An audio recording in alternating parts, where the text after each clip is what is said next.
புதுச்சேரியில் வணிக பயன்பாட்டிற்கான எரிவாயு சிலிண்டர்கள் விநியோகத்தில் தட்டுப்பாடு ஏற்பட்டுள்ளதால் பல உணவகங்கள் சிரமத்தை சந்தித்து வருகின்றன. நேற்று முதல் பல வணிக நிறுவனங்களுக்கு சிலிண்டர் விநியோகம் தற்காலிகமாக நிறுத்தப்பட்டதாக கூறப்படுகிறது.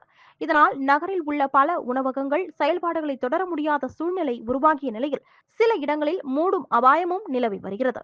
இந்நிலையில் புதுச்சேரி புசி வீதியில் அமைந்துள்ள பிரபலமான உணவகம் மாற்று ஏற்பாடாக பாரம்பரிய முறையில் விறகு அடுப்பை பயன்படுத்தி உணவுகளை தயாரித்து வருகிறது.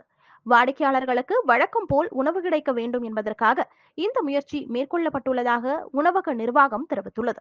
மேலும் விறகு அடுப்பில் சமைக்கப்படும் உணவுகளில் மட்டன் பிரியாணி, சிக்கன் பிரியாணி, இறால், காரக்குழம்பு, சாம்பார், கூட்டு, பொரியல் உள்ளிட்ட பல்வேறு வகை உணவுகள் தயாரிக்கப்படுவதாகவும் அதோடு கடல் உணவுகளும் பாரம்பரிய முறையில் சமைத்து வாடிக்கையாளர்களுக்கு வழங்கப்படுவதாகவும் தெரிவிக்கப்பட்டுள்ளது. இதுகுறித்து உணவகத்தில் பணிபுரியும் சமையல் நிபுணர் பட்டாபி கூறுகையில், சிலிண்டர் அடுப்பில் சமைப்பதை காட்டிலும் விறகு அடுப்பில் சமைக்கும் உணவுகளுக்கு தனித்துவமான சுவையும் மனமும் இருக்கும் என்றும் அதனால் உணவின் தரமும் ருசியும் அதிகமாக இருக்கும் என்றும் தெரிவித்தார்.